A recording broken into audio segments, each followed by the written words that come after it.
እንዴት ናችሁልኝ? እኔ ያለው ፈጣሪ የተመሰገነ ይሁን። በያላችሁበት ሰላማችሁ ብዝት ትርፍርፍ ይበልልኝ።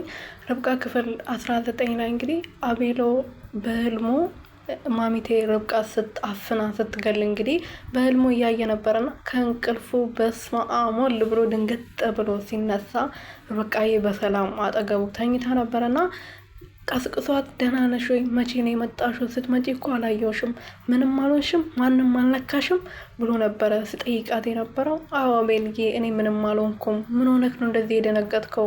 ተው አትደንግጥ፣ ቀን ያሰብከውን ነው ህልም ለሊት የምታየው ብለዋለች። እውነት ነው፣ ቀን ያሰብናቸው ነገሮች ነው ማታን የምናያቸውና አሁን ባሉበት ሁኔታ አቤልና ርብቃና ማሚቶ ሰላም አይደሉም እና ያው በዛ ምክንያት ልትጎዳት ትችላለች ብሎ ስለሚያስብ ነው ማታ በህልሙ እንግዲህ እንደዚህ ያየው። ሁላችንም ልክ ቪዲዮ ሲያልቅ ክፍል 18 ላይ ብዙዎቻችን እንደዛ እውነት ያነቀቻት ወይም ደግሞ አፍና ልትገላት የነበረ መስሎን ብዙዎቻችን ደንግጠን ነበረና ግን ህልም ነውና እሱም አቤል በመጨነቁ ብዛት እንዳትነቅ ብዙ ጊዜ ተደጋግሞ እየተናገረ ነበረ።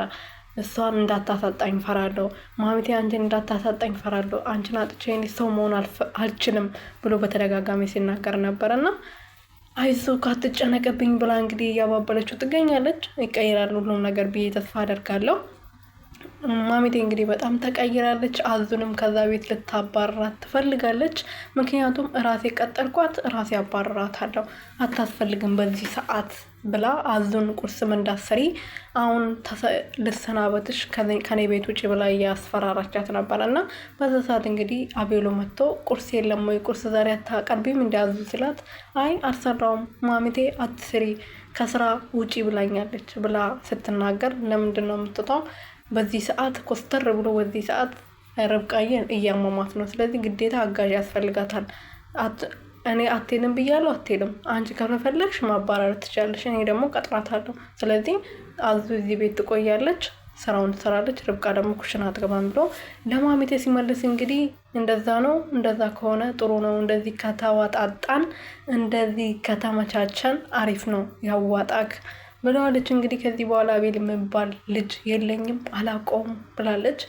ይሄ በዚህ ነገር ደግሞ አዩ በጣም ደስተኛ ነው። በዛ ደግሞ ማሚቴ ካዩ ጋር እየሰራች ነው። የቤቱን ካርታ ወደ ራሳቸው ስም ለማዛወዛት አንድ ላይ እየሰሩ ነው ማለት ነው። ከዚህ በፊት እንግዲህ ማሚቴ የእሱ እናት አለመሆኑን ተናግራለች። አቤልም ደግሞ ከተቀየረችበት በኋላ ወረቀቱን ቶሎ ብሎ ወደ ራሱ ስም ለማዛወዛት እያሰበ ለአዩ ተናግሮ ነበርና አዩ ደግሞ ከሱ ተቀብሎ ለማሚቴ ነግሯታል ማለት ነው። ስለዚህ እሱ ሳይቀደም እኛን እንቅደመውና ቤቱን ቶሎ ብለን ወደ ራሳችን ስም እናዛዘር ብሎ ሲመካከሩ ነበር። አትፍዘዝ፣ ያለበለዚያ ከዚህ ጨዋታ አስወጣለሁ ብላ አዩንም እያስፈራራችሁ ነበረ። በቅርቡ አኩራሻለሁ ብሎ እንግዲህ ያለው ርብቃን አናግሯት ነበረ። እባክሽ ወረቀቱን ቶሎ ስጪኝ ብሏት ነበርና እኔ እስካሁን ደስ ላገኘው አልቻልኩም ብላ ነበር የመለሰችለት።